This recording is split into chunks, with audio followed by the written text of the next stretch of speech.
नमस्कार। इस वक्त पाकिस्तान में हाहाकार मचा है। पाकिस्तान में अब एनार्की की स्थिति है। एक रात में महंगाई दोगुनी हो गई। पेट्रोल 272 रुपए लीटर बिक रहा है, डीजल 281 रुपए और केरोसिन 202 रुपए लीटर मिल रहा है। पेट्रोल पंपों की लाइन में लगी पाकिस्तान की आवाम अपनी सरकार को कोस रही है और सरकार ने साफ कर दिया है कि टैक्स लगाना उसकी मजबूरी है। बुरे वक्त में जनता को मुल्क की खातिर सरकार का साथ देना चाहिए। आईएमएफ ने पाकिस्तान की हुकूमत को कर्ज देने के लिए टैक्स बढ़ाने की शर्त रखी थी। इसके बाद पाकिस्तान की सरकार ने एक झटके में बिजली की दरों में 112%, एलपीजी में 100% और पेट्रोल डीजल पर करीब 97% टैक्स बढ़ा दिया। इससे भुखमरी की कगार पर पहुंची आवाम की मुश्किलें और बढ़ गई हैं। पाकिस्तान में अब आटा, दाल, चावल, दूध, चिकन, अंडे जैसी चीजों की कीमतें भी 1.5 गुना तक बढ़ चुकी हैं। प्रधानमंत्री शहबाज शरीफ की हुकूमत पाकिस्तान के इस हाल के लिए इमरान खान की सरकार को जिम्मेदार ठहरा रही है और आशंका इस बात की है कि इमरान खान को गिरफ्तार किया जा सकता है। इसलिए इमरान खान ने अपने सपोर्टर्स को जेल भरो आंदोलन की कॉल दे दी है। इसके बाद पाकिस्तान के तमाम शहरों में हालात खराब हो गए हैं। रावलपिंडी, लाहौर, पेशावर जैसे कई शहरों में लोग सड़कों पर उतर आए। रेंजर्स की तैनाती हो गई है, आगजनी हो रही है, हालात बेकाबू हो रहे हैं। इसके बाद अब सवाल यह है कि पाकिस्तान का होगा क्या? पाकिस्तान की जनता का क्या कसूर है? दुनिया में आबादी के लिहाज से 5वें नंबर के इस मुल्क की जनता को रोटी कौन देगा और पाकिस्तान के बुरे हालात का भारत पर क्या असर होगा? इन सवालों पर बात करेंगे आज की बात में। लेकिन सबसे पहले आपको दिखाता हूं हुकूमत, नेताओं और सेना के जनरल्स की करतूतों के कारण 2 वक्त की रोटी के लिए तरस रहे पाकिस्तान के लोगों का हाल।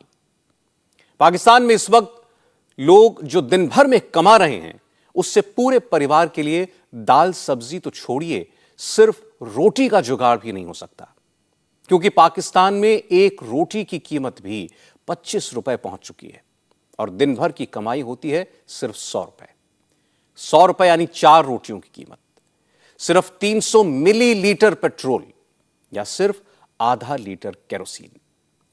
लोग कह रहे हैं कि बच्चों को भूख से बिलखते हुए देखने से अच्छा है कि 100 रुपए में आधा लीटर केरोसिन खरीदें और अपने परिवार को आग लगाकर खत्म कर दें। असल में पाकिस्तान की शहबाज शरीफ हुकूमत ने कल अवामी असेंबली में एक मिनी बजट पेश किया था। इस बजट में पब्लिक के ऊपर 170 अरब रुपए का टैक्स लगा दिया गया। यह टैक्स बिजली, पेट्रोल, डीजल, केरोसिन के अलावा सिगरेट, तंबाकू, कॉस्मेटिक प्रोडक्ट्स, वलीमे की दावत, लग्जरी आइटम्स के इंपोर्ट पर लगाए गए। इसका नतीजा यह हुआ कि आधी रात के बाद पेट्रोल की कीमत 250 रुपए से बढ़कर सीधे 272 रुपए हो गई। इसी तरह डीजल, जो कल तक पाकिस्तान में 263 रुपए डीजल लीटर मिल रहा था, उसके दाम भी 17.5 रुपए लीटर बढ़ गए। अब पाकिस्तान में डीजल 281 रुपए लीटर बिक रहा है। मिट्टी का तेल 190 रुपए से बढ़कर 202 रुपए लीटर। बिजली का रेट 45 रुपए प्रति यूनिट हो चुका है। गैस के दाम दुगने बढ़ गए, यानी 15 फरवरी की रात पाकिस्तान में जो महंगाई 27% थी, वो सुबह होने पर 37% हो गई।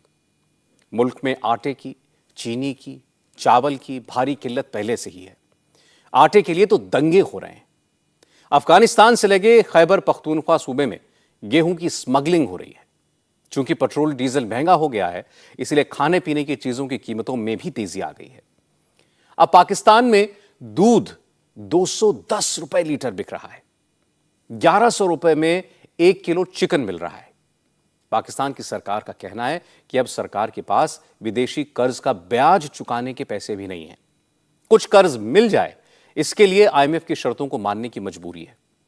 लेकिन पब्लिक का कहना है कि आईएमएफ ने तो पाकिस्तानी फौज पर खर्च कम करने को भी कहा था, तो शहबाज शरीफ की सरकार ने फौज के बजट में कोई कटौती क्यों नहीं की? आज सुबह सुबह जब लोगों को बढ़ी हुई महंगाई का एहसास हुआ तो उनका सब्र जवाब दे गया। पेट्रोल के देख लें आप, 215 से 272 रुपये आ गया है। अब गरीब बंदा ना पेट्रोल डलवा सकता है। अगर हमारी हुकूमत इस तरह रहेगी तो बर्बादी का ही इस आगे सिलसिला है, इसके अलावा तो कोई हल नहीं है। हमारी हुकूमत नाकाम है, नाकाम है, नाकाम है। अब ये पेट्रोल इन्होंने महंगा कर दिया है, तनख्वाहें इतनी कम है, अब क्या गरीब बंदा क्या करे? कुछ रहम करे आवाम के ऊपर काइंडली। महंगाई बढ़ती जा रही है, आवाम पे बोझ बढ़ता जा रहा है, आमदनी कम है, खर्चे ज़्यादा होते जा रहे हैं। हालात ऐसे हैं, बस इसके बारे में हम कुछ भी नहीं कह सकते। बस अल्लाह ताला हम पर अपना फजल करे, अपना करम करे। बाकी अल्लाह ताला हिदायत दे हमारी हुक्मरानों को भी, और अल्लाह ताला हमें भी हिदायत दे। जो सफ़ेद बुश बंदा है ना, वो बहुत ज़्यादा पिस रहा है इस टाइम। कोई मामला नहीं है, बच्चों की रोटी पूरी करे, किचन चलाए या इस प्रॉब्लम चक्रों में पड़े। मजदूर आदमी की तनख्वाहें नहीं बढ़ रही और जो महंगाई है वो दिन ब दिन रिश्वत बढ़ती जा रही है। नहीं, असल में तो सवारी से जिससे ही बात की उन्होंने किराया नहीं दिया, तो रात में मैं भूल गया था पेट्रोल डलवाना, तो मैं सुबह गया हूँ तो 22 रुपये का इजाफा हुआ था। बताइए, अब जिस सवारी से भी किराया मांगा तो उन्होंने किराया नहीं दिया। सुबह का मैं वैसे ही एज इट इज़ मतलब स्टेशन पे खड़ा हूँ। जनाब क्या ना, हमारा जो दिल है गरीबों के लिए बहुत नुकसान है, बहुत। हम सुबह से हम परेशान है। ये 150 कमाया है, पल्लू पा के हम पेट्रोल डाल के हम जाएंगे, सवारी लगे ना लगे, इन्नी महंगाई है की लाइए 10 मिनट। असि तो परेशान है, बहुत परेशान, आवाम सारी परेशान है, बच्चे समेत खुद कुछ कर रहे हैं। मुसाफिर आ रहे हैं, मुसाफिर कितना आ रहे हैं, वो किराया नहीं देते साल को पूरा। 10 रुपये रेट चढ़ाया, वो कहते नहीं असि तो 20 रुपये देंगे, महंगाई बढ़ी है, 20 रुपये देंगे, क्या करें हम लोग। ठीक है, आप हिसाब लगा लेंगे, 600 रुपये में दे रहे हैं। आटा भी पेट्रोल कितना डलवाते थे आप? पहले 200 का डलवाते थे, आप 400 का डलवाते हैं। 5 दिन में पूरा होता है और उतना ही पेट्रोल आता है? हाँ, पेट्रोल उतना ही आता है। बस पहले 100 का पेट्रोल डलवा के जाते थे, अब 150 का डलवाना पड़ रहा है। तो ये बताएं कि किस तरह पूरा कर रहे हैं, और आप क्या समझते हैं बतौर एक स्टूडेंट, आप पाकिस्तान का मुस्तकबिल हैं, क्या देखते हैं पाकिस्तान की कैसे हालात हो रहे हैं? बस आपके सामने है पाकिस्तान के हालात ये। अब थोड़े दिनों बाद आप देखेंगे खाना भी महंगा हो जाएगा। रोटी भी पहले 15 की मिलती है, 25 की होने लगी है। तो बस पेट्रोल के साथ सब कुछ ही बढ़ जाता है साथ साथ ना। भाईजान, इन्होंने कर्जे जो ले लिए, जो कर्जे खुद ही खाते हैं ये, आवाम को तो महंगाई मिलती है। आवाम किस तरह गुजारा करेगी, पेट्रोल कहाँ से डलवाएगी? गुजारा तो करना ही पड़ना है ना, जो भी कर ले, खाना पीना तो नहीं छूटेगा, गाड़ी नहीं चलेगी, काम के लिए जाएंगे तो डलाना तो पड़ेगा ना। लेकिन इन्होंने अपनी याशियों के लिए सारे कर्जे लेने हैं। अवाम की नाराजगी देखकर शहबाज शरीफ की पार्टी में बगावत हो गई है। पाकिस्तान मुस्लिम लीग नवाज के नेता खुलकर अपनी ही सरकार का विरोध कर रहे हैं। इसी विरोध से बचने के लिए पहले शहबाज सरकार राष्ट्रपति से ऑर्डिनेंस जारी करके नए टैक्स लगवाना चाहती थी, लेकिन राष्ट्रपति ने ऐसा करने से मना कर दिया। इसके बाद शहबाज शरीफ को अवामी असेंबली जाना पड़ा, लेकिन अब लोगों का गुस्सा देखने के बाद नवाज शरीफ की पार्टी के नेता खुलकर इसके विरोध में उतर आए। पूर्व प्रधानमंत्री शाहिद खाकान अब्बासी ने कहा कि जनता पर नए टैक्स का बोझ डालने का अंजाम पार्टी को भुगतना पड़ेगा। अब्बासी ने कहा कि भले ही उनकी पार्टी मुल्क के फायदे के लिए ये टैक्स लगा रही हो, भले ही पाकिस्तान को दिवालिया होने से बचाने के लिए ये टैक्स जरूरी हो, लेकिन चुनाव हुए तो नवाज शरीफ की पार्टी को करारी शिकस्त मिलेगी। बिल्कुल होगा। मुल्क के मफाद में हमेशा सियासी नुकसान होता है। आपके पास अगर 2 चॉइसेस हों तो फिर आप कह सकते हैं कि मैं मिनी बजट नहीं करूंगा, मैं इस तरीके से मैनेज कर लूंगा। यहाँ कोई चॉइस नहीं है। आज आपके मुल्क की हालत ये है कि आप सवाए जो आपकी आमदन है वो सूद भी पूरा नहीं करती। हुकूमत ने जो रिलीफ देना वो दे सकती है 17% का कर्जे पे नया कर्जा लेकर, जिसका सूद आपको अदा करना पड़ेगा और कर्जा भी अदा करना पड़ेगा। नहीं, अना नहीं है, ये सब कुछ अवाम के सामने होता है। ये पहली दफा है कि IMF की हर बात अवाम के सामने लाई गई है, छुपाई नहीं गई। नवाज शरीफ की पार्टी के नेता इसलिए बगावत कर रहे हैं क्योंकि पाकिस्तान में अगले कुछ महीनों में चुनाव होने वाले हैं। जनता अगर इसी तरह नाराज रही तो उनके लिए चुनाव जीतना मुश्किल होगा। पाकिस्तान के पंजाब और खैबर पख्तूनख्वा सूबों में असेंबली पहले ही भंग की जा चुकी है। दोनों ही सूबों में अगले 2 महीनों में चुनाव कराना जरूरी है। महंगाई से बेहाल पाकिस्तान की जनता किसी भी सूरत में शहबाज हुकूमत को बख्शने के लिए तैयार नहीं है। लोगों का कहना है कि हुकूमत कर्ज का बहाना बना रही है। नवाज शरीफ, आसिफ अली जरदारी हों, इमरान खान हों या शहबाज शरीफ, कर्ज तो सभी सरकारों ने लिया, लेकिन कोई यह नहीं बताता कि कर्ज का पैसा किसकी जेब में गया, क्योंकि कर्ज से जनता का भला तो हुआ नहीं। पाकिस्तान की जनता तो नेताओं और फौजी अफसरों की अय्याशी का बोझ उठा रही है। लोग कह रहे हैं कि पाकिस्तान को इस हालात में पहुंचाने के लिए सभी पार्टियां जिम्मेदार हैं। पेट्रोल जो है उससे हर माल हर चीज आने वाली चीज जो आ रही है उसकी आमद रफ्त पेट्रोल से मुतासिर होती है। और ये जो बजट की बात कर रहे हैं कि आम आदमी मुतासिर नहीं होता, इससे 100% मुतासिर ही आम आदमी होता है। 22 रुपए तो इन्होंने बहुत एहसान किया इस पब्लिक के ऊपर, वरना शुगर है कि 44 रुपए नहीं। रात को सोए पता ही नहीं चला, सुबह उठे हैं तो 272 रुपये कुछ पैसे बन गए, पता ही नहीं है आवाम का क्या बनेगा। आवाम को जीने दें बस, ठीक है ना। जितनी महंगाई होगी है ना, आवाम मर रही और पिस रही है। गरीब बंदा पिस जाएगा, कुछ कहेगा तो और बढ़ जाएगा। आवाम पे समझने के एक तरह से बोझ डाला हुआ है इन्होंने बुरी तरीके से कि आवाम कहीं से निकल नहीं पा रही है। अब ये बात समझ में नहीं आती कि ये बैंक से कर्जा ले रहे हैं, मकसद कर्जा लेने के बाद मकसद फिर भी मकसद महंगाई हो रही है, तो वो कर्जा जो लिया जा रहा है वो कहाँ लगा रहे हैं, किसके लिए मकसद लिया जा रहा है? क्या ये अपनी ज़रूरत के लिए कर्जा ले रहे हैं? आवाम के लिए तो नहीं ले रहे ये कर्जा बैंक से, समझे। अगर आवाम के लिए ले रहे होते तो आवाम के ऊपर लग रहा होता, ये महंगाई नहीं होती। अब ये बहाना कर देते हैं कि हमें कर्जा नहीं मिल रहा, तो ये कि हम मजबूर हैं कि महंगाई करने। तो भाई आवाम ने क्या गलती की है? अपने शौक़ ख़त्म करें और आवाम को रिलैक्स दें।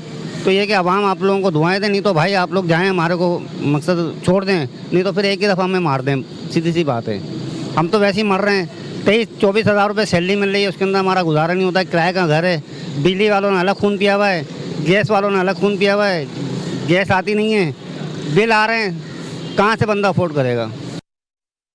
महंगे हो गए, दूध महंगा हो गया, आटा महंगा हो गया, चीनी महंगी हो गई, दालें महंगी हो गई, गोश्त महंगे हो गए।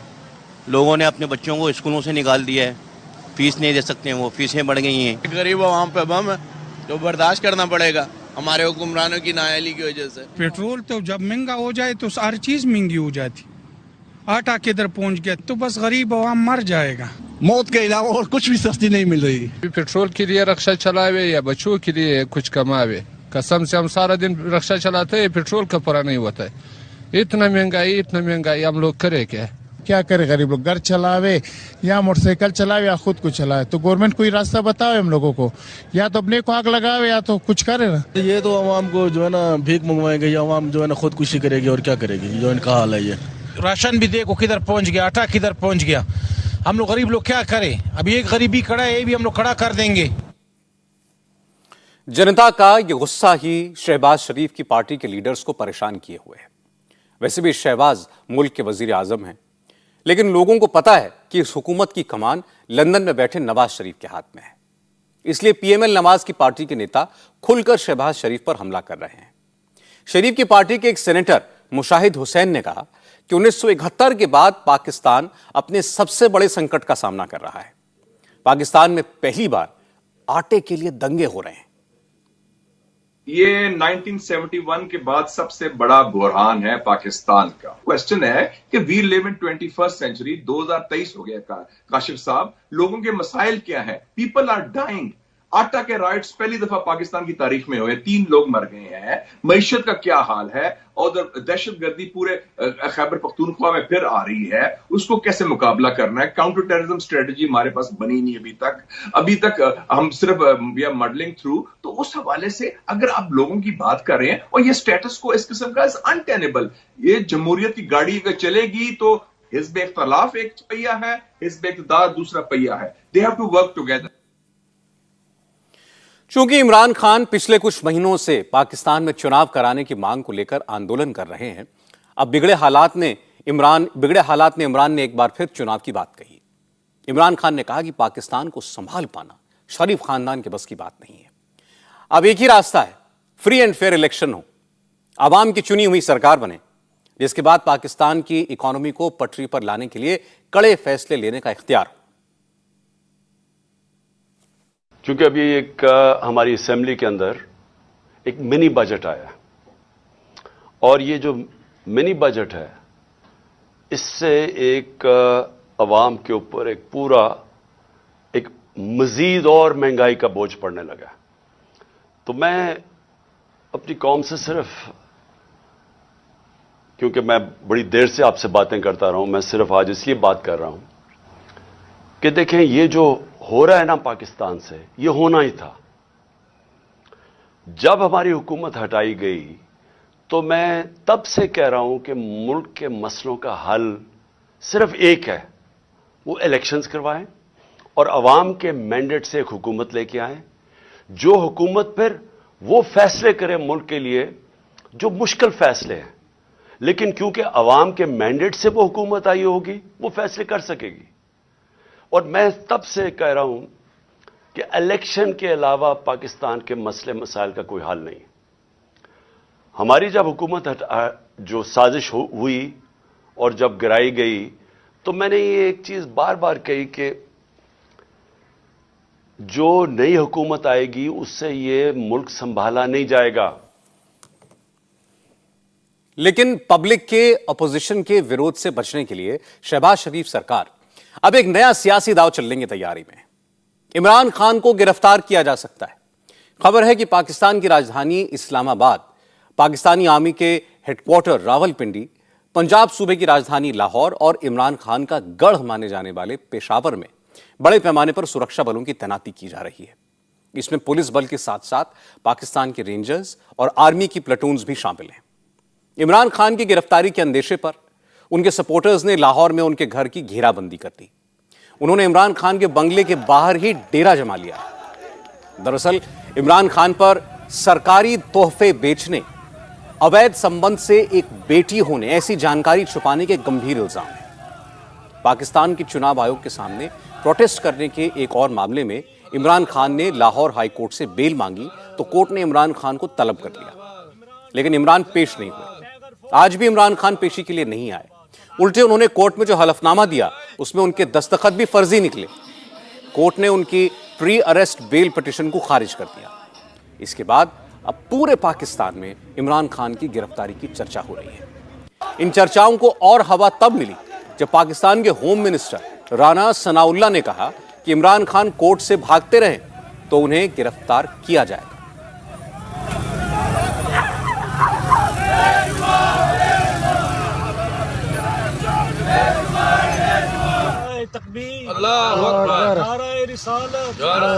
पाकिस्तान जिंदाबाद, इमरान खान जिंदाबाद, टाइगर फोर्स जिंदाबाद, पाइंदाबाद, पाकिस्तान जिंदाबाद, तारिक भाई जिंदाबाद।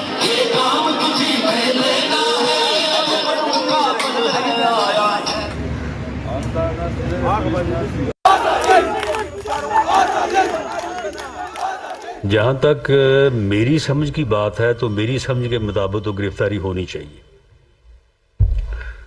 अब इसमें जो मुकदमा दर्ज है और उसमें जो तफ्तीशी टीम है उसे इस बारे में जो है वो आगे कानून के मुताबिक जो है वो प्रोसीड करना चाहिए।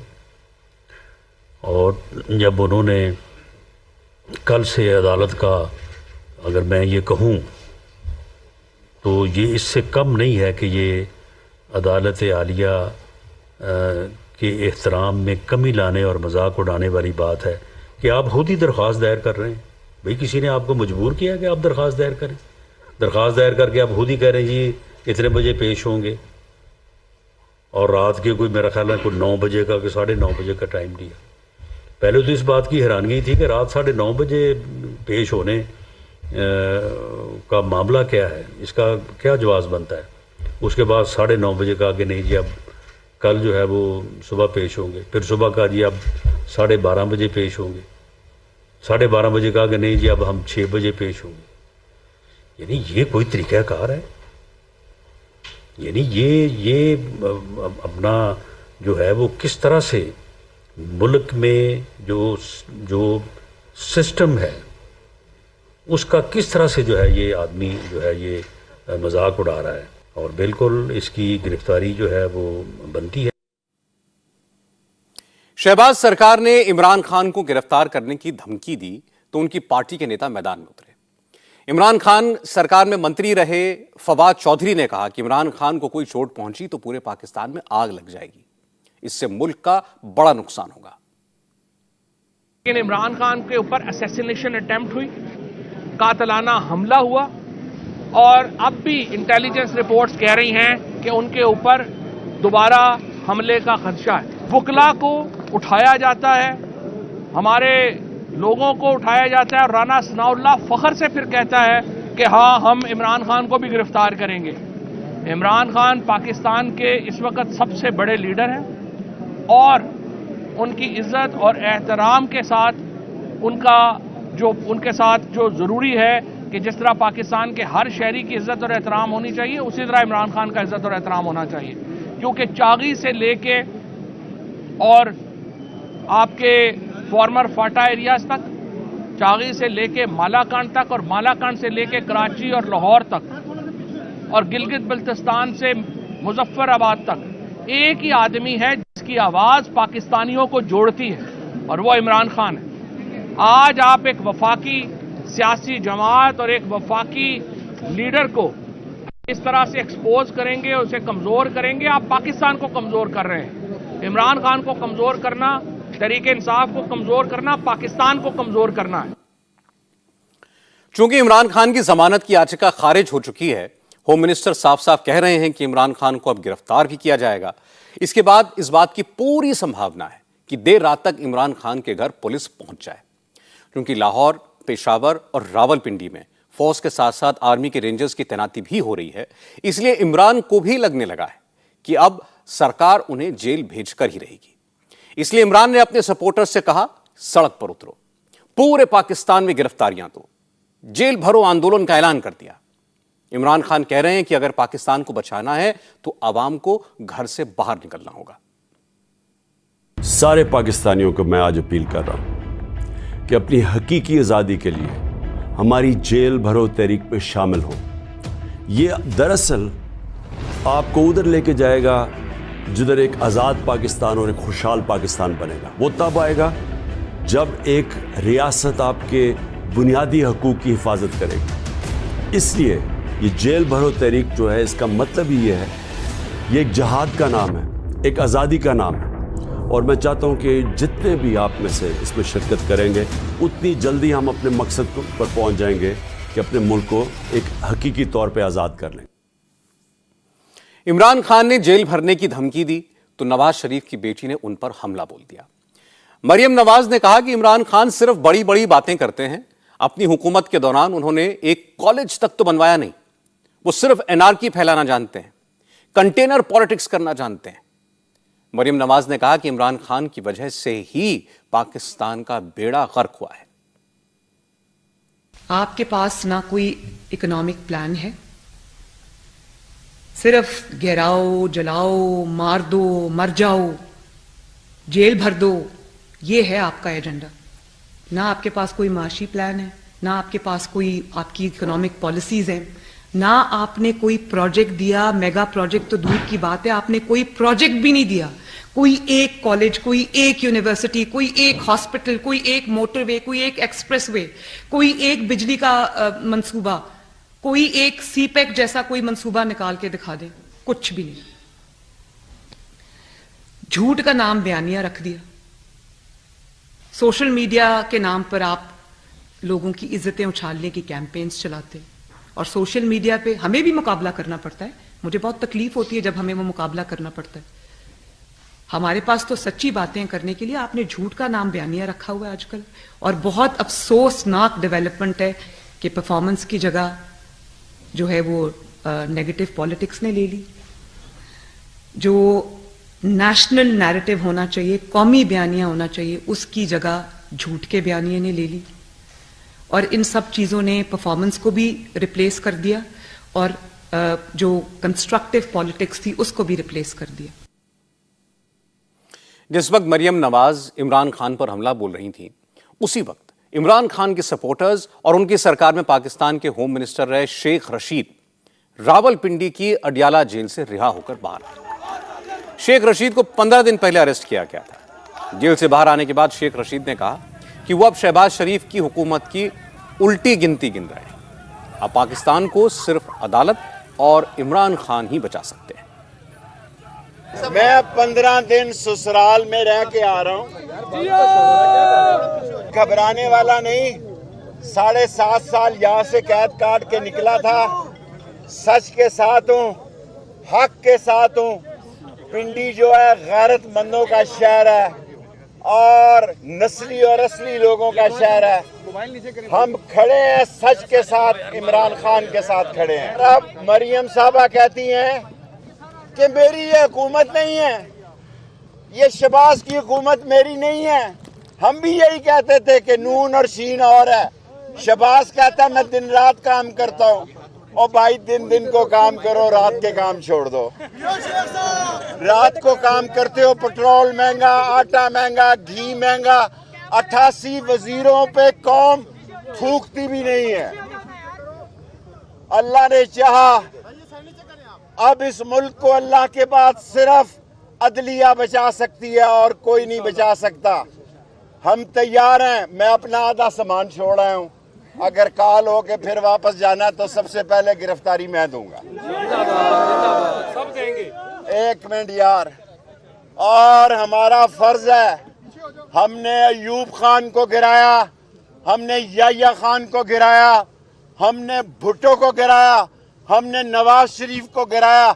शहबाज शरीफ तुम बेचते क्या हो? तुम किस बाग की मूली हो? पाकिस्तान के जो हालात हैं उसे देखकर लगता है कि पाकिस्तान को अब कोई नहीं बचा सकता। पाकिस्तान की हुकूमत विरोधियों को बर्बाद करने में लगी है। पाकिस्तान की विरोधी पार्टियां मुल्क की बदहाली को सियासी मौके के तौर पर देखती हैं। पाकिस्तान की फौज और आईएसआई सरकार के साथ मिलकर साजिशें रचने में लगी हुई है। आज ही पाकिस्तान के एक जज का ऑडियो सामने आया, जिसमें सत्ताधारी पार्टी के नेता इस जज से कहते सुनाई दे रहे हैं कि वो जल्दी सलाम करने घर आएंगे। इस ऑडियो के बाद माना जा रहा है कि जजों पर इमरान खान को जमानत न देने और अरेस्ट वारंट जारी करने का प्रेशर है।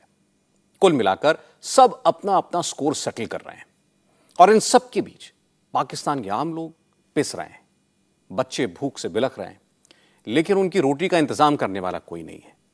चूंकि पाकिस्तान हमारा पड़ोसी देश है, इसलिए पाकिस्तान की बदहाली भी हमारे लिए अच्छी नहीं है। इमरान खान हो, शहबाज शरीफ हो या पाकिस्तान के सदर अलवी, सब भारत की नीतियों का हवाला देते हैं। नरेंद्र मोदी ने किस तरह भारत की अर्थव्यवस्था को बढ़ाया, इसकी मिसालें देते हैं, लेकिन पाकिस्तान के नेता मोदी की तरह बड़े और कड़े फैसले लेने की हिम्मत नहीं कर पाते, क्योंकि पाकिस्तान की हुकूमत को न अपनी आवाम पर भरोसा है और न पाकिस्तान की जनता को अपनी सरकार पर यकीन है। पाकिस्तान की सबसे बड़ी मुसीबत यही है, जब जनता का साथ हो और सरकार हर वर्ग के बारे में सोचे तो आपदा भी अवसर में बदल जाती है, और मोदी ने यह करके दिखाया है। आज प्रधानमंत्री नरेंद्र मोदी ने कहा कि उनकी सरकार अब तक उपेक्षित रहे क्षेत्रों और उपेक्षित रहे समाज के वर्गों पर सबसे ज्यादा ध्यान दे रही है, उनके विकास के लिए योजनाएं बना रही है। मोदी ने कहा कि आदिवासियों के लिए जितना काम उनकी सरकार ने किया है उतना पहले कभी नहीं हुआ। दरअसल आज प्रधानमंत्री ने दिल्ली में आदि महोत्सव का उद्घाटन किया। मेजर ध्यानचंद नेशनल स्टेडियम में आज से आदि महोत्सव शुरू हुआ है। इस मौके पर मोदी बिल्कुल आदिवासी रंग में ही नजर आए। मोदी को त्रिपुरा की पारंपरिक पगड़ी पहनाई गई। इस महोत्सव में 200 से ज्यादा स्टॉल्स हैं। इन स्टॉल्स पर देश भर के आदिवासी समाज के डाइवर्स कल्चर, उनके खान पान और उनकी आर्ट को दिखाया जा रहा है। प्रधानमंत्री ने एक एक स्टॉल पर जाकर खुद इन सबको देखा, कलाकारों से बात की, उनके प्रोडक्ट्स खरीदे। इस महोत्सव में देश भर से आए आदिवासी समाज के करीब 1000 कलाकार हिस्सा ले रहे हैं। आजादी के अमृत महोत्सव में आदि महोत्सव देश की आदि विरासत की भव्य प्रस्तुति कर रहा है। अभी मुझे मौका मिला देश की आदिवासी परंपरा की इस गौरवशाली झांकी को देखने का।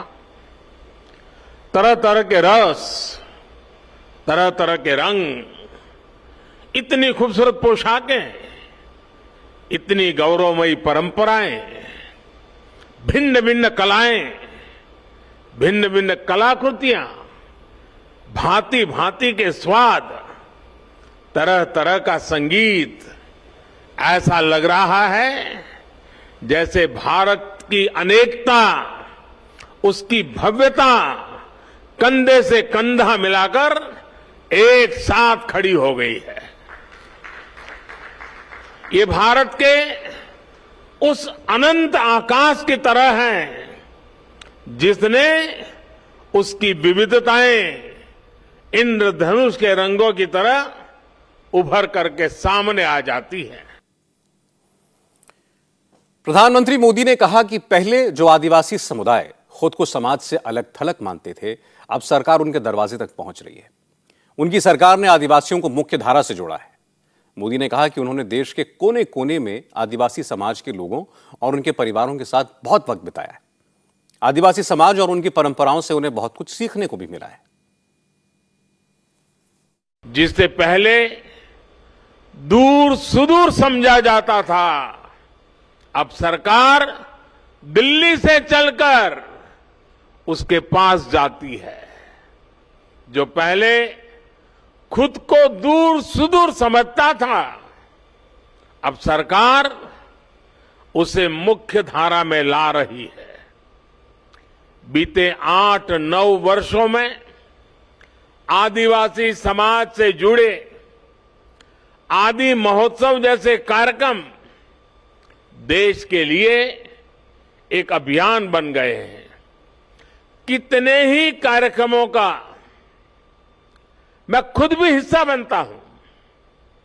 ऐसा इसलिए क्योंकि आदिवासी समाज का हित मेरे लिए व्यक्तिगत रिश्तों और भावनाओं का विषय भी है। मोदी ने अपने भाषण में नॉर्थ ईस्ट के आदिवासी इलाकों की बात की। नॉर्थ ईस्ट में उनकी सरकार ने क्या क्या किया, कैसे नॉर्थ ईस्ट को देश की मुख्य धारा से जोड़ने का काम किया, यह बताया। इसलिए प्रधानमंत्री के आज के कार्यक्रम को त्रिपुरा के चुनाव से जोड़कर देखा गया। आज त्रिपुरा में वोटिंग हो रही थी और त्रिपुरा में करीब 30% आदिवासी वोट है। इसलिए यह कहा गया कि त्रिपुरा में मतदान हो रहा था और मोदी आदिवासी वोटर्स को मैसेज दे रहे थे। त्रिपुरा असेंबली के लिए आज 80% से ज्यादा वोटिंग हुई है। चुनाव को लेकर लोगों में कितना उत्साह था, इसका अंदाजा आप इस बात से लगाएं कि शेड्यूल खत्म होने के बाद भी वोटिंग होती रही। हालांकि वोटिंग का वक्त शाम 6:30 बजे तक ही था, लेकिन इलेक्शन कमीशन के नियमों के मुताबिक वोटिंग का टाइम खत्म होने से पहले जितने भी लोग पोलिंग बूथ के कैंपस के अंदर आ जाते हैं, उन सब के वोट डलवाए जाते हैं। इसलिए वोटिंग देर शाम तक चली। त्रिपुरा विधानसभा की सभी 60 सीटों के लिए आज एक ही दिन में वोट डले हैं। कुछ एक जगह पर हिंसा की छिटपुट घटनाएं हुई, जिसमें सीपीएम के 3 कार्यकर्ता घायल हुए हैं। त्रिपुरा में इस बार मुख्य मुकाबला सत्तारूढ़ बीजेपी और कांग्रेस लेफ्ट अलायंस के बीच है। त्रिपुरा के फॉर्मर चीफ मिनिस्टर बिप्लब देब ने दावा किया कि इस बार भी बीजेपी पूर्ण बहुमत की सरकार बनाएगी। देखिए, नंबर तो जनता तय करेगी, किंतु इतना हम लोगों को विश्वास है जनता के प्रति, जो माननीय प्रधानमंत्री के नेतृत्व में जिस तरीके से त्रिपुरा में काम हुआ। 5 साल पहले भी त्रिपुरा में जो लोग आए थे, आज त्रिपुरा के जो देखते हैं तो वो खुद बताते हैं। तो इसलिए जनता को वो एहसास है। एक होता है सरकार चलानी, जैसे कम्युनिस्ट चलाते थे, और हम लोग सरकार नहीं चलाए, हमने सरकार की एहसास अंतिम जन तक पहुंचाया। हमारा विश्वास है मोदी जी के नेतृत्व में एक प्रचंड बहुमत की ओर त्रिपुरा जा रही है। ये एक साथ आने से हमको ज़्यादा फायदा होने वाले है, क्योंकि त्रिपुरा में 50 साल यही लोग आपस में लड़े हैं और बहुत लोगों का मर्डर करना, लोगों को घर जला देना, यही सब काम करता रहेगा। कम्युनिस्ट का स्वभाव है, पॉलिटिकल वायलेंस इनके रग में है, वो सब किया हुआ है। आज वो दोनों जो कांग्रेस उनके ऊपर ब्लेम करते थे, वो उनके गोदी में जाकर बैठ गया। तो इसलिए 18 में तो कांग्रेस पोस्टर में परिणत हो ही चुका था, अब कम्युनिस्ट को भी पोस्टर में लेके जाएंगे। ये योट त्रिपुरा की जनता ने भी नहीं माना, प्लस इनके सबसे बड़े नेता ने नहीं माना, तो हार तो इनका ऑलरेडी हो चुकी है। बीजेपी तो जीत के दावे कर रही है, लेकिन सीपीएम नेता और फॉर्मर सीएम मानिक सरकार ने चुनाव में गड़बड़ी का इल्जाम लगाया। मानिक सरकार का आरोप है कि कई जगह पुलिस ने बीजेपी का फेवर किया, उनकी पार्टी के लोगों को डराया, धमकाया। मानिक सरकार कह रहे हैं कि उन्होंने इलेक्शन कमीशन से शिकायत तो की है, लेकिन उम्मीद नहीं है कि कुछ होगा। अगरतला में ही नहीं, कई जगह जैसे कि रामनगर में वोटिंग में कुछ समस्या हुई थी। हमने इसकी शिकायत चुनाव आयोग को दी थी। ये भी पता चला कि कई जगह पर पुलिस ने पक्षतापूर्ण व्यवहार किया, लोगों को वोट देने से रोका। चुनाव आयोग ने कहा कि हम जांच कर रहे हैं। भवानीपुर, निर्भयपुर, निडिया जैसी कई विधानसभाओं में सीपीआई के उम्मीदवारों के पोलिंग एजेंट को पोलिंग बूथ में घुसने से रोका गया, जाने नहीं दिया गया। जो लोग किसी तरह बूथ के अंदर गए, उनके साथ मारपीट की गई। हमने इसकी शिकायत मुख्य निर्वाचन अधिकारी से की है। उन्होंने कहा कि वो मामले को देख रहे हैं। पिछले इलेक्शन में बीजेपी ने त्रिपुरा में 25 साल पुरानी लेफ्ट फ्रंट की सरकार को सत्ता से बाहर किया था। 2013 तक नॉर्थ ईस्ट के एक भी राज्य में बीजेपी की सरकार नहीं थी, लेकिन फिलहाल नॉर्थ ईस्ट के 8 राज्यों में से 6 राज्यों में बीजेपी गवर्नमेंट में है। पूर्वोत्तर में बीजेपी का बेस बढ़ा है और जिस तरह से प्रधानमंत्री नरेंद्र मोदी ने नॉर्थ ईस्ट के विकास पर ध्यान दिया, उसका फायदा बीजेपी को मिल सकता है। इसलिए बीजेपी को यकीन है कि त्रिपुरा, मेघालय और नागालैंड के इलेक्शन में पार्टी को कामयाबी मिलेगी। चुनाव की तैयारी राजस्थान में भी चल रही है। चीफ मिनिस्टर अशोक गहलोत ने चुनाव को देखते हुए बजट दिया, लेकिन आज अशोक गहलोत के बजट पर हुई चर्चा का जवाब देते उससे पहले ही सचिन पायलट ने गहलोत के लिए मुश्किलें खड़ी करना शुरू कर दिया। सचिन पायलट ने अपने सपोर्टर विधायकों को इशारा कर दिया और बयानबाजी शुरू हो गई। पायलट कैंप के विधायकों और नेताओं ने राजस्थान में लीडरशिप चेंज करने की मांग उठा दी। सचिन पायलट को चीफ मिनिस्टर बनाने की मांग फिर से उठा दी गई। सचिन पायलट भी पिछले 5 दिनों से दिल्ली में थे, आज सुबह ही जयपुर पहुंचे। उनका समर्थन करने वाले कुछ विधायकों ने सचिन से मुलाकात की। इसके बाद ही गहलोत के खिलाफ बयानबाजी शुरू हुई। कांग्रेस के विधायक वेद प्रकाश सोलंकी ने कहा कि अगर कांग्रेस हाईकमान ये चाहता है कि राजस्थान में कांग्रेस सरकार रिपीट हो तो सचिन पायलट को चीफ मिनिस्टर बनाया जाए। वेद प्रकाश सोलंकी तो यह भी दावा कर रहे हैं कि अगर पार्टी ऑब्जर्वर कांग्रेस के विधायकों से 1-to-1 बात करेंगे तो साफ हो जाएगा कि नंबर किसके साथ है। सचिन पायलट कैंप की स्ट्रैटेजी अब गहलोत पर डायरेक्ट अटैक की है। पायलट समर्थक अब 25 सितंबर को हुई घटना को मुद्दा बना रहे हैं। राजस्थान कांग्रेस के सीनियर लीडर सुशील असोपा ने ट्वीट करके कांग्रेस आलाकमान से पूछा है कि पायलट को बिना नोटिस दिए 2 पदों से हटाया गया, लेकिन हाईकमान के खिलाफ साजिश करने वाले विधायकों पर अभी तक कार्रवाई क्यों नहीं हुई। वेद प्रकाश सोलंकी भी इस मुद्दे को उठा रहे हैं। सोलंकी का कहना है कि अगर कांग्रेस हाईकमान कार्रवाई नहीं करता है तो इसका नुकसान उसे उठाना पड़ेगा। हमारी डिमांड यही थी कि जो राजस्थान की जनता चाहती है, जिसे सरकार रिपीट हो, तो अगर सचिन पायलट जी को नेतृत्व देते हैं तो 100% सत्ता रिपीट होती है। तो ये कांग्रेस अधिवेशन हो या पहले हो या बाद में हो, ये चीज़ डिमांड है, राजस्थान की जनताओं की डिमांड है। अब कोई विधायकों की डिमांड नहीं, राजस्थान की जनता चाहती है और राजस्थान की जो जनता चाहती है वो होना चाहिए। कांग्रेस के आलाकमान हैं, कांग्रेस के अध्यक्ष हैं हमारे, उनने खुद ने देखा है, तो जो चीज़ खुद ने देखी है उस पर तो कार्रवाई बनती है। जिन लोगों ने कांग्रेस आलाकमान के खिलाफ, हम कांग्रेस आलाकमान के पास नहीं गए थे, कांग्रेस आलाकमान से मिलने गए थे, तो हमें तो दोषी ठहरा दिया गया था उसी समय। बिना नोटिस कार्रवाई भी हुई थी, आप लोग जानते हैं।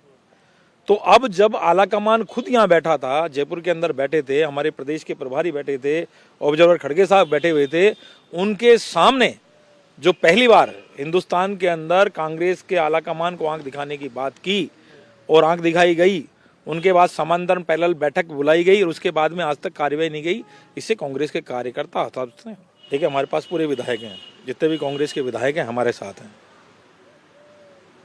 और मैं ये कहना चाहता हूँ कि जितने विधायक हैं, ये सचिन पायलट जी के साथ में लोग कहते हैं कि सचिन पायलट के साथ इतने विधायक हैं, इतने विधायक हैं, इतने विधायक हैं, तो विधायक कितने किसके पास है पता लग जाएगा। एक बार आलाकमान फैसला तो कर दे, फैसला सुना दे अपना एक बार, उसके बाद कौन से विधायक किसके साथ हैं पता लग जाएगा सामने। पता यह चला है कि कांग्रेस हाईकमान ने सचिन पायलट से विधानसभा में बजट पेश होने तक इंतजार करने को कहा था, इसलिए सचिन पायलट अभी तक खामोश थे। आज अशोक गहलोत विधानसभा में बजट पर चर्चा का जवाब देते उससे पहले हाईकमान पर प्रेशर बनाने के लिए सचिन पायलट के करीबी विधायकों ने अपनी पार्टी पर हमले शुरू कर दिए। सचिन पायलट ने आज जिन 3 विधायकों से मुलाकात की थी, उनमें एक खिलाड़ी लाल बैरवा भी थे।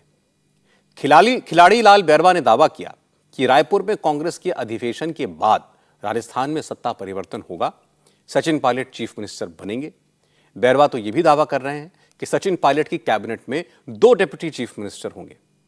खिलाड़ी लाल बैरवा का कहना है कि CM Ashok Gehlot fix deposit की तरह है और हाईकमान उनके अनुभव का इस्तेमाल करे, लेकिन सचिन पायलट वर्किंग कैपिटल है और उन्हें ही राजस्थान की कमान मिलनी चाहिए। ये आलाकमान का फैसला है, बनने जा रहे हैं या नहीं का जवाब मेरे पास नहीं है। हमारी तो जो अपनी मांग है और जो और भी पूरा प्रदेश चाहता है, वो सब मांग क्या नाम है ये है कि सचिन पायलट को आगे लाना चाहिए, उनके नेतृत्व में चुनाव लड़ना चाहिए। और अब जब बात चल रही है, चाहे त्रिपुरा के चुनाव हो, चाहे और कर्नाटक के कहीं के भी जब आ रहे हैं, उन सब में सचिन पायलट डिमांड है। तो सचिन पायलट तो वो है कि स्थिति है उनकी कि जो प्रदेश में नहीं पूरे देश में उनके क्या नाम है जो मांग रहती है, और जब पूरे देश में मांग रहती है, आज उनके कहने से वोट में प्रभाव पड़ता है। तो राजस्थान में तो हम जानते हैं उनके कितना ज़बरदस्त कहना, उनके नाम पे लोगों में भूचाल आ रहा है। एक असेट्स होती है जो फिक्स्ड डिपॉजिट में जाती है। मैं स्टूडेंट हूँ आपके कॉमर्स का, तो उसमें जाती है, और एक असेट्स होती है जो वर्किंग कैपिटल होती है। तो सचिन पायलट वर्किंग कैपिटल है, उनको तो हम व्यापार में मतलब अभी सिस्टम में रखेंगे तो ही काम बढ़ेगा। हाँ, मैं मानता हूँ गहलोत साहब हमारे सीनियर हैं, हमारे सीएम हैं, वो अब 3 बार सीएम बन चुके हैं, आला कमान उनको भी सम्मान देता है तो हम भी देते हैं, कोई बात नहीं, लेकिन वो जो असेट्स की बात है उसको क्लियरिफिकेशन करना है। अशोक गहलोत और सचिन पायलट की तल्खी आज असेंबली में भी दिखाई दी। सदन की कार्रवाई खत्म होने के बाद एक फोटो सेशन किया गया। असल में विपक्ष के नेता गुलाब चंद कटारिया को राज्यपाल मनोनीत किया गया है। सदन ने आज उन्हें विदाई दी। उसके बाद गुलाब चंद कटारिया के साथ विधायकों का फोटो सेशन होना था। फोटो सेशन के लिए सचिन पायलट भी पहुंचे, लेकिन वो इस बात से नाराज हो गए कि आगे की पंक्ति में उनके लिए कुर्सी नहीं लगाई गई थी। क्योंकि पहली 2 लाइनों में जो कुर्सियां लगी थीं वो मंत्रियों के लिए थी। हर कुर्सी पर मंत्री का नाम लिखा था। पायलट को अपने नाम की कुर्सी नहीं मिली तो वो वहां से वापस लौटने लगे। मंत्री रामलाल जाट ने अपनी सीट से अपने नाम का स्टिकर हटाकर सचिन पायलट को उस कुर्सी पर बैठने को कहा, लेकिन पायलट पीछे की लाइन में जाकर खड़े हो गए। चूंकि सचिन पायलट और उनके सपोर्टर अब अशोक गहलोत के खिलाफ खुलकर सामने आ गए हैं, इसलिए अब बीजेपी के नेता कांग्रेस पर हमला कर रहे हैं। राजेंद्र राठौड़ ने कहा कि कुर्सी के लिए कांग्रेस नेताओं की खींचतान जनता देख रही है और जनता चुनाव में इसका जवाब जरूर देगी। एक बार फिर पूर्व प्रदेश अध्यक्ष ने कांग्रेस के नेता सचिन पायलट ने मोर्चा खोला। उन्होंने कहा कि अत्यधिक विलंब हो गया, यानी अब भी चाय के प्याले का तूफान किस रूप में आगे बढ़ेगा पता नहीं। मुख्यमंत्री जी को फिर जुगत करनी पड़ेगी अपनी कुर्सी बचाने के लिए दिल्ली भागने की। ये मंजर राजस्थान की जनता देख रही है, इसका नुकसान राजस्थान के लोग ही उठा रहे हैं। पायलट कैंप गहलोत को घेर रहा है। बीजेपी कांग्रेस में चल रही इस खींचतान का मजा ले रही है, लेकिन गहलोत कैंप इस पर कुछ भी बोलने से बच रहा है। हर मुद्दे पर बोलने वाले प्रताप सिंह खाचरियावास भी आज खामोश दिखे। खाचरियावास ने कहा, फैसला हाईकमान को करना है, बड़े नेता ही नेतृत्व परिवर्तन के बारे में कुछ कह सकते हैं। खाचरियावास ने कहा कि चुनाव नजदीक हैं, ऐसे में आपसी झगड़े छोड़कर कांग्रेस के लीडर्स को एकजुट होकर ऐतिहासिक बजट की खूबियां राजस्थान की जनता को बतानी चाहिए। जिसने भी जो बयान दिया है, आपको उन्हीं लोगों से सवाल पूछने चाहिए, क्योंकि प्रताप सिंह खाचरियावास आजकल हमारी पार्टी का कोई विधायक मंत्री बयान देता है तो उस बयान पे क्लियरिफिकेशन देना मेरी ड्यूटी नहीं है।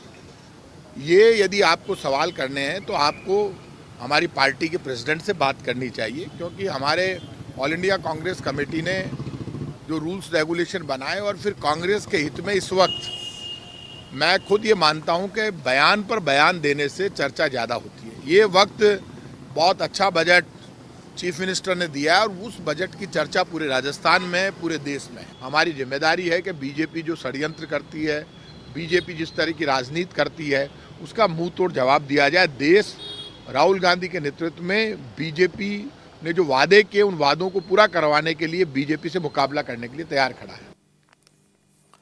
जयपुर में हलचल तेज हुई तो दिल्ली तक असर दिखा। कांग्रेस के प्रवक्ता से नेतृत्व परिवर्तन की मांग पर सवाल पूछा गया तो पवन खेड़ा ने कहा कि राजस्थान में कोई परिवर्तन नहीं होगा। दिसंबर में चुनाव है, राजस्थान में कांग्रेस की सरकार है, चुनाव के बाद भी कांग्रेस की ही सरकार रहेगी।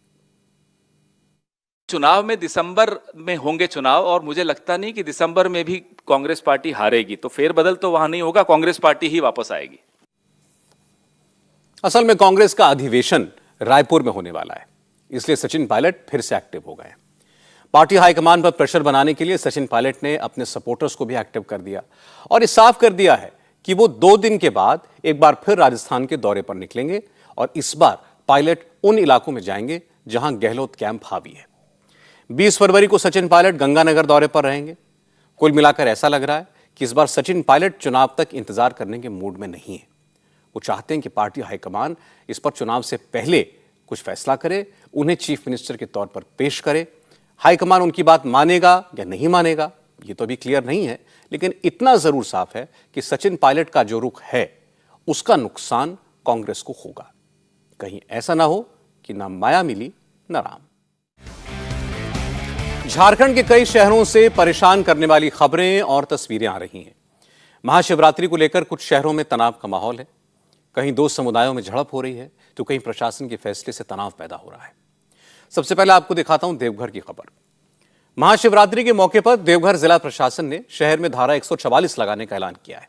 इतना ही नहीं, महाशिवरात्रि पर निकाले जाने वाली शिव बारात का रूट भी प्रशासन ने ऐसा तय किया है जिसे लेकर हिंदू समुदाय में नाराजगी है।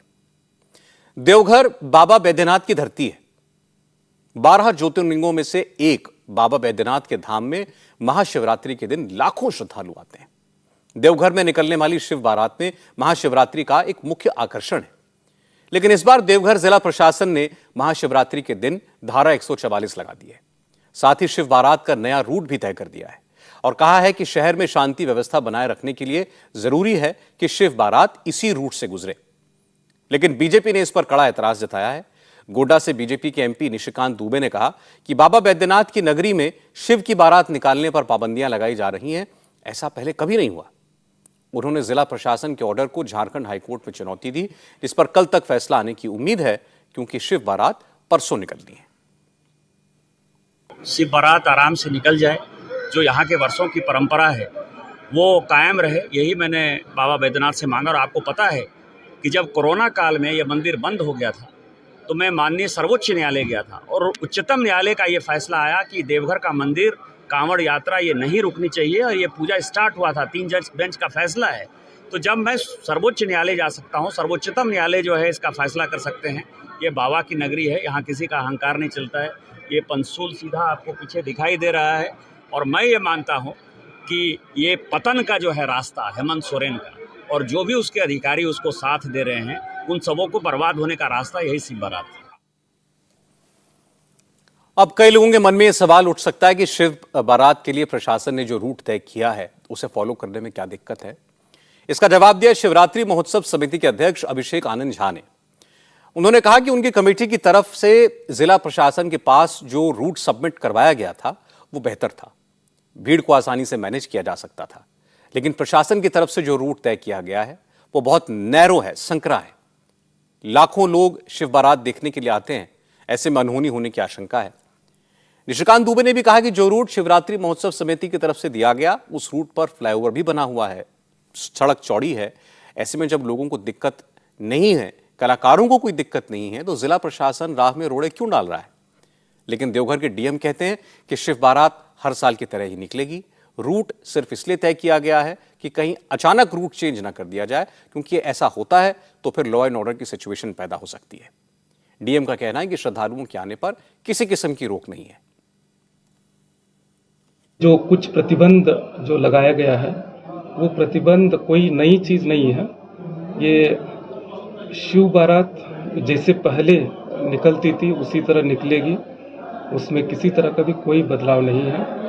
मात्र इस बार हम लोगों को कुछ सूचना मिल रही थी कि हो सकता है अचानक शिव बारात के रूट बदले नहीं, तो उसी को देखते हुए कुछ हम लोगों ने रिस्ट्रिक्शन किया है ताकि विधि व्यवस्था और सुरक्षा के दृष्टिकोण से।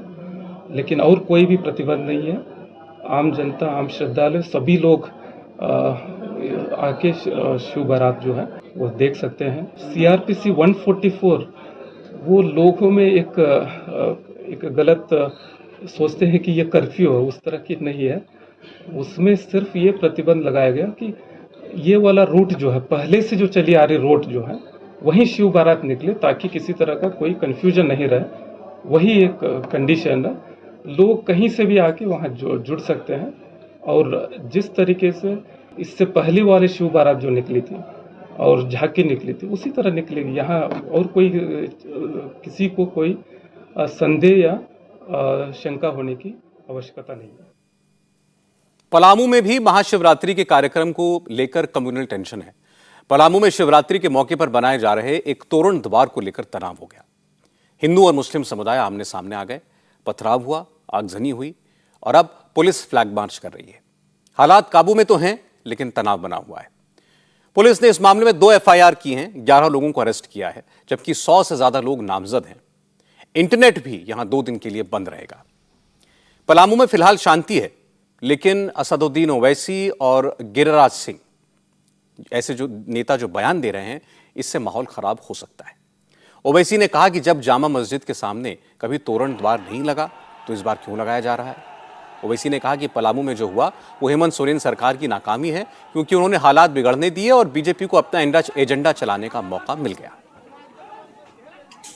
जब पुलिस थाने में बैठकर इस बात को तय कर लिया गया कि जामा मस्जिद के सामने गेट नहीं बनाई जाएगी, क्योंकि वहां कभी गेट नहीं बनी और जिस जगह पर बनती थी वहां पर बनाएंगे शिवरात्रि के लिए, और अचानक फिर उसके बाद लोग जमा होते हैं और मस्जिद पर पत्थर फेंकते हैं, 4 लोगों को घायल कर देते हैं, 2 घर जला देते हैं, मोटरसाइकिल जला देते हैं, गाड़ी जला देते हैं। ये नाकामी, सरासर नाकामी, खुली नाकामी है वहां की जो रूलिंग पार्टी है। और आपकी नाकामी हुई और संघ परिवार की कामयाबी हो गई कि आपने उनको अपना एजेंडा मुकम्मल करने का पूरा मौका फराहम कर दिया आपने। बताइए, कभी वहां पर जामा मस्जिद के सामने आपने कोई द्वार लगाया था? नहीं लगाया कभी आपने। पुलिस स्टेशन में बैठकर तय करते हैं और फिर बाद में आप लोग इस तरह का हरकत करते हैं, तो ये तो सरकार को सोचना चाहिए था। आप तैयारी नहीं थे इन चीजों के लिए। लेकिन कुछ लोगों का ये भी कहना है कि जब सड़क पहले नमाज मस्जिद में होती थी, लेकिन रोड पे निकल के सड़क पे, खुलेआम सड़क पे नमाज पढ़ी जा रही है। नहीं, ये बकवास है। ये आप पूरी कॉन्स्पिरेसी और प्लानिंग के साथ आए कि आप यहां पर वायलेंस करेंगे, उसमें आपने कामयाबी हासिल कर ली। जब आप पुलिस स्टेशन में बैठकर ये तय कर लेते हैं कि मस्जिद के सामने कभी द्वार नहीं लगाया गया तो नहीं लगाएंगे, और जहां पर लगता है वहां पर लगाइए, कोई इतराज नहीं कर रहा है आपको। सर, पहले सड़कों पर भी नमाज नहीं होता था, लेकिन कहां? सड़कों पे नमाज हो कौन सी नमाज? सुनिए, अब हम बात कर रहे हैं झारखंड के इस जगह के बारे में। अब अगर आप कहेंगे कि रोड पे रिलीजियस त्योहार सिर्फ एक ही समुदाय का होता, तो फिर बात अगर निकलेगी तो बहुत दूर तक जाएगी, बहुत दूर तक जाएगी। ओवैसी को जवाब दिया बीजेपी के गिरिराज सिंह ने। गिरिराज सिंह ने कहा कि देश में जिन्ना के रास्ते पर चलने वाले लोगों की संख्या बढ़ रही है, इसलिए इस किस्म के विवाद हो रहे हैं। गिरिराज सिंह ने कहा कि आज तक देश से कभी ऐसी खबर नहीं आई कि किसी ताजिए पर पथराव हुआ हो, लेकिन हिंदुओं की झांकियों पर, शोभा यात्राओं पर लगातार हमले हो रहे हैं। समझ में नहीं आ रहा है, आजकल मुस्लिम समाज में मुस्लिम की आबादी बढ़ रही है, ये मेरे लिए चिंता का विषय नहीं है। मुसलमानों की बढ़ती हुई आबादी चिंता का विषय नहीं है। जिन्ना के रास्ते पर चलने वाले जो कट्टरपंथी आ गए हैं, वही ऐसा काम करते हैं। आज तक देश में किसी भी तजिया पर एक पत्थर भी नहीं फेंका गया होगा हिंदुओं के द्वारा, लेकिन मैं रामनवमी में देखता हूं, अन्य आज तोरण द्वार में, अगर तोरण द्वार भारत में नहीं शिव महोत्सव का बनेगा तो क्या पाकिस्तान और बांग्लादेश में बनेगा? मैं पूछना चाहता हूं देश के उन कट्टरपंथी मुसलमानों से कि मेरे पूर्वजों की गलती यही थी ना कि धर्म के आधार पर हुआ, तो पूरा पॉपुलेशन अगर चला गया होता पाकिस्तान, उधर से चले आए होते इधर, तो आज ये दुर्दशा नहीं होता। लेकिन मेरे पूर्वजों से बहुत बड़ी भूल हुई, और इसका भूल का खामियाजा क्या अब के नौजवान, अब का बेटी और बेटा भोगेगा? ये कभी नहीं होगा। महाशिवरात्रि के मौके पर शिवजी की बारात कोई पहली बार नहीं निकली है। पूरे देश में हजारों साल से शिवरात्रि पर धार्मिक कार्यक्रम होते हैं, लेकिन कोई विवाद नहीं हुआ, आम लोग झगड़ों में नहीं पड़ते। लेकिन जब लोकल लेवल पर नेता बयानबाजी करते हैं, लोगों को उकसाते हैं, तो टेंशन पैदा होती है। बेहतर होता हेमंत सोरेन की सरकार हंगामा करने वालों को पकड़ती, शिव बारात का रूट बदलने के बजाय, दफा 144 लागू करने के बजाय कानून व्यवस्था बनाए रखने के लिए कदम उठाती, तो ना ओवैसी को बोलने का मौका मिलता, न गिरिराज सिंह को। झारखंड में तो महाशिवरात्रि के मौके पर तनाव है, लेकिन महाकाल की नगरी उज्जैन में शिवरात्रि के मौके पर वर्ल्ड रिकॉर्ड बनाने की तैयारी हो रही है। शिवरात्रि के मौके पर उज्जैन में 8 मिनट में 21 लाख दिए जलाए जाएंगे। अयोध्या में दिवाली के मौके पर सरयू के किनारे 15 लाख दिए जलाने का वर्ल्ड रिकॉर्ड बना था, वो उज्जैन में शिवरात्रि को टूट जाएगा। उज्जैन में महाशिवरात्रि के दिन 18 फरवरी को जो 21 लाख दीपक जलाए जाएंगे, इनमें 19 लाख दीपक शिप्रा नदी के किनारे घाटों पर प्रज्वलित किए जाएंगे, जबकि 2 लाख दीपक शहर की गलियों में रोशन होंगे। आज यहां की डीएम की मौजूदगी में दीपोत्सव का एक डिमॉन्स्ट्रेशन किया गया। उन्होंने राम घाट, सुनहरी घाट, रविदास घाट का निरीक्षण भी किया, जहां पर दिए जलाए जाने हैं। दियों की छटाई और सफाई का काम पूरा हो चुका है। आंगनबाड़ी कार्यकर्ताओं और नगर निगम के कर्मचारियों को इस काम में लगाया गया है, जबकि दीपक जलाने के लिए 20,000 वॉलंटियर्स तैनात किए जाएंगे। इंडिया टीवी हर वक्त हर जगह डाउनलोड करने के लिए सर्च करें India TV news Google play store या ऐप स्टोर पर।